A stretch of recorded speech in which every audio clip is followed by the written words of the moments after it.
حضرت سیدنا ابو بکر صدیق فرماتے ہیں میں حضور کے سامنے بیٹھا، ایک شخص آیا، اس نے آ کر کے کہا یا رسول اللہ صلی اللہ تعالی علیہ وآلہ وسلم، یہ میرے ہاتھ کے اندر خنجر ہے، میں قتل کر کے آیا ہوں۔ قاتل کھڑا ہوا، ایک طرف قرآن مجید کا حکم ہے کہ جس نے ایک آدمی کو قتل کیا پوری انسانیت کو قتل کیا، حضور یہ خنجر ہے، قتل کر کے آیا ہوں۔ میرے مصطفیٰ نے فرمایا کس کو قتل کیا؟ عرض کی حضور سگی بہن کو مارا ہے، سگی بہن تھی میں نے قتل کر دی۔ میرے نبی پاک صلی اللہ علیہ وسلم نے فرمایا کیوں مارا؟ پیار نہیں تھا؟ محبوبہ بہن سے کس کو پیار نہیں ہوتا، بڑا پیار تھا، پر مارا کیوں؟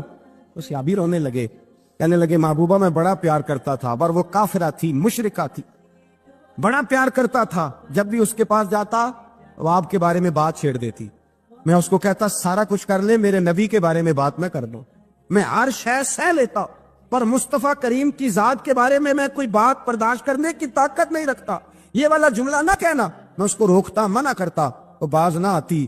کہتے ہیں آج اس نے اتنی سخت بات کی کہ میں اس کا گلا کاٹ آیا ہوں، قتل کر دیا ہے۔ حضور میرے لیے حکم کیا ہے؟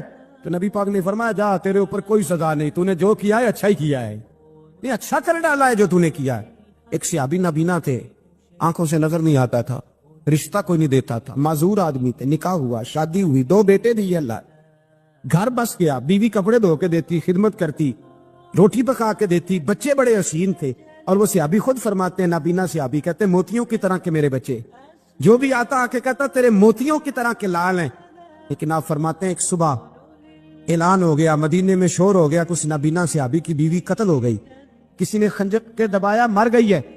کہتے ہیں اس کے لواحقین اکٹھے ہوئے، در رسالت امام پہ آئے، آگے کہنے لگے حضور ہمارا قاتل ڈھونڈ کے دیں، ہماری بیٹی کو کس نے مارا؟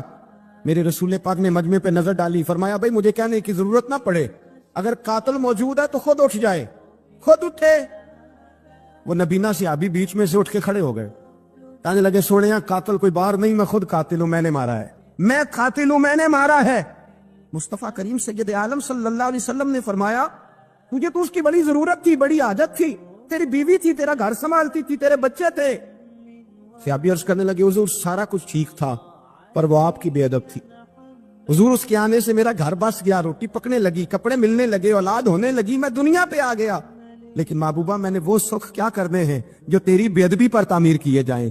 یا رسول اللہ مجھے کیا حاجت اس چیز کی جس میں آپ کا پیار ہی نہ ہو، یا رسول اللہ آپ کی محبت ہی نہ، حضور میں نے قتل کر ڈالا ہے، مجھے بیوی نہیں چاہیے، مجھے وہ والی چاہیے جس کی زبان پر رسول اللہ کے نام کے ترانے ہو، جو حضور کی محفل کرنے والی ہو، نعت پڑھنے والی ہو، جو نبی پاک علیہ السلام کی ازواج کا، اولاد کا، بیٹیوں کا ذکر کرنے والی، مجھے وہ بیوی نہیں چاہیے جو بیوی بے ادبی کرے۔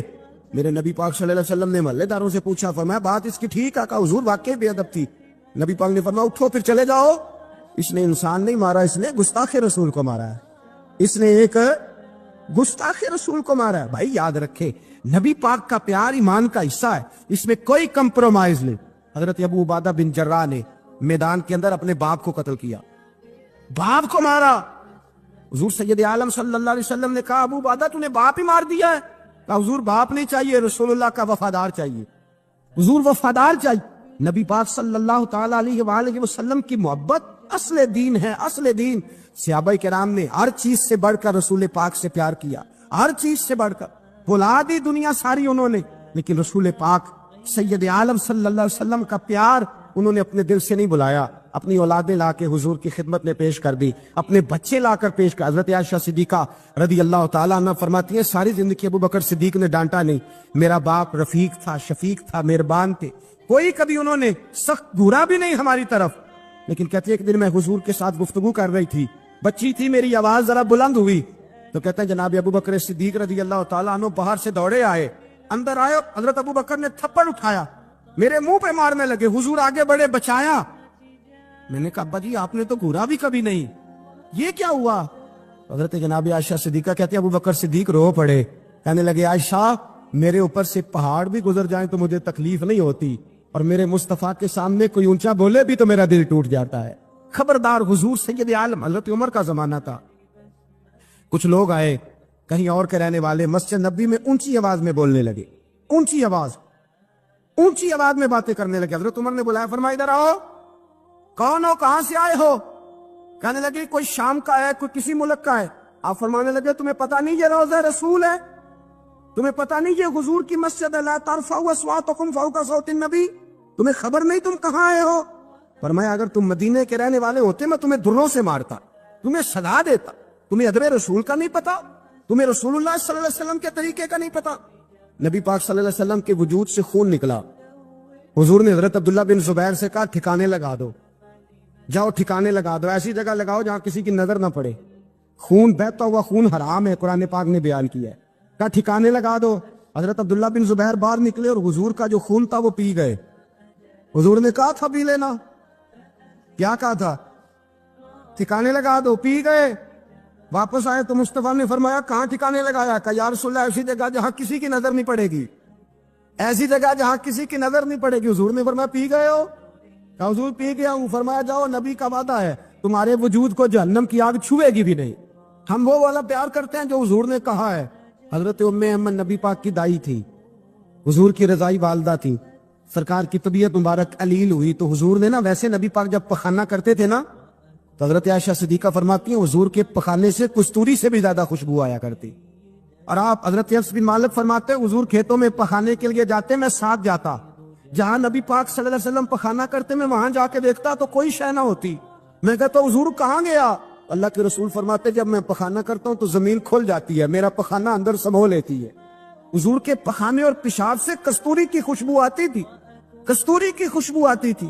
حضرت ام ایمن رضی اللہ تعالی عنہ کہتی ہیں حضور نے پیشاب کیا، طبیعت مبارک علیل تھی تو لکڑی کے ایک برتن میں حضور نے پیشاب کیا اور کہا اماں جی اس کو باہر رکھا ہے، کہیں باہر ٹھکانے لگائیں۔ حضرت ام ایمن کہتی ہے میں نے اسے ہاتھ لگایا تو میرے وجود سے بھی خوشبو آنے لگی، میرا جسم مہکنے لگا۔ حضرت ام ایمن کہتی ہیں میں باہر جا کے نکال کے دکھاؤ کسی حدیث سے کہ رسول پاک نے فرمایا ہو میرا پخانہ پی جانا۔ حضرت ام ایمن باہر گئیں، نبی پاک کا پیشاب مبارک پی گئیں، واپس آئیں تو حضور نے فرمایا اماں کہاں رکھا ہے؟ کہنے لگی محبوبہ وہاں رکھا ہے، کسی کی نظر نہیں پڑے گی۔ حضور نے فرمایا پی گئی ہو؟ کہا حضور پی گئی ہوں۔ فرمایا جاؤ میرا وعدہ ہے قیامت تک تمہیں پیٹ کی بیماری کوئی نہیں لگے گی، جب تک زندہ رہو گی پیٹ کی بیماری۔ حضور نے کہا تھا کہ پی جاؤ نا۔ بھائی یاد رکھے رسول اللہ صلی اللہ علیہ وسلم کے صحابہ جو حضور کی تعظیم کرتے ہیں تو اس کا حکم نہیں دیا نبی پاک، لیکن وہ جانتے جب تعظیم کی باری آئے تو جو بھی کام تعظیم کا ہوگا، جو کام بھی عزت کا ہوگا وہ عزت دی جائے گی۔ ایک صحابی حضور علیہ السلام کی گھوڑے کو کجاوا باندھا کرتے تھے، کاٹھی ڈالتے تھے۔ حضور نے کہیں نہیں کہا کہ وضو کر کے ڈالنا، غسل کر کے ڈالنا، کہیں نہیں کہا۔ رسول پاک صلی اللہ علیہ وسلم رات کو کہہ دیتے کہ صبح جانا ہے تو گھوڑا تیار کر دینا، اونٹ تیار کر دینا۔ ایک دن اللہ کے محبوب سویرے اٹھے، گھوڑا تیار تھا، حضور بیٹھے تشریف لے گئے۔ جب تشریف لے گئے نبی پاک صلی اللہ علیہ وسلم تو حضور واپس آئے تو بلایا، ان صحابی کا نام تھا حضرت اسلم بن شریک، ان کو بلا کے حضور نے فرمایا یار آج کجاوا تو نے نہیں باندھا۔ وہ رونے لگے، کہنے لگے محبوبہ اس کا مطلب ہے میرا باندھنا آپ کو پسند آتا ہے، اس کا مطلب ہے میری خدمت قبول ہے۔ فرمایا تو نے نہیں باندھا؟ یا رسول اللہ نہیں۔ فرمایا کیوں نہیں باندھا؟ کیا جواب ہے، کیا حسن ہے۔ کہنے لگے یا رسول اللہ میں صبح اٹھا تو میرے اوپر غسل فرض تھا، اگر میں بغیر غسل کے ہاتھ لگاتا حضور کو نہیں نبی پاک کے گھوڑے کے کجاوے کو، کہا حضور گھوڑے کے کجاوے کو بغیر غسل کے ہاتھ لگاتا تو بے ادبی تھی، اور اگر غسل کرتا تو حکم ماننے میں دیر ہوتی تھی، یہ بھی بے ادبی تھی، لہذا کسی اور کی ڈیوٹی لگائی۔ صحابہ نے حضور کی وہ تعظیم کی جس کا حضور نے حکم نہیں دیا تھا نبی پاک نے کہ یہ والی تعظیم کرو۔ ایک دن حضرت عمر فاروق جناب ابو بکر صدیق سے ملنے آئے، کہنے لگے ابو بکر ایک کام سے آیا ہوں۔ کہا عمر کہو۔ امیر المومنین کے پاس آئے، جناب عمر ایک کام سے آیا ہوں۔ کہیے۔ کہنے لگے ایک شے کی ضرورت ہے، مانگوں گا تو آپ دے دیں گے؟ جناب عمر فاروق رضی اللہ تعالیٰ عنہ کہنے لگے میرے بس میں ہی تو ضرور دے دوں گا، تو میرا بھائی ہے بات تو کر۔ تو حضرت عمر نے پتا کیا مانگا؟ کہنے لگے ابو بکر وہ جو غار ثور میں تم 3 دن حضور کے ساتھ رہے ہو نا، میں 3 راتیں نہیں مانگتا، ان میں سے مجھے 1 رات دے دو۔ اور کیا لفظ ہیں، کیا حسن ہے۔ کہنے لگے عمر کی زندگی کی ساری نیکیاں لے لو، 3 راتوں میں سے 1 رات مجھے دے دو، 1 رات مجھے دے دو۔ حضرت ابو بکر صدیق رضی اللہ تعالیٰ عنہ رو پڑے، کہنے لگے میں نے کہا تھا جو بس میں ہوگا دوں گا، یہ تو میرے مصطفیٰ کی محبت ہے، یہ کسی کو دینا میرے بس کی بات ہے، یہ حضور کا پیار ہے جو میں نے سنبھال کے رکھا ہوا ہے، سنبھال کے پھر کے گلی گلی تباہ ٹھوکرے سب کی کھائے کیوں، دل کو جو عقل دے خدا تو تیری گلی سے جائے کیوں، جان ہے عشق مصطفیٰ روز فضو کرے خدا، ارے جس کو ہو درد کا مزہ وہ نازے دوا اٹھائے کیوں، اب تو نہ روک ہے گنی عادت سگ بگڑ گئی، پہلے ہی دن میرے کریم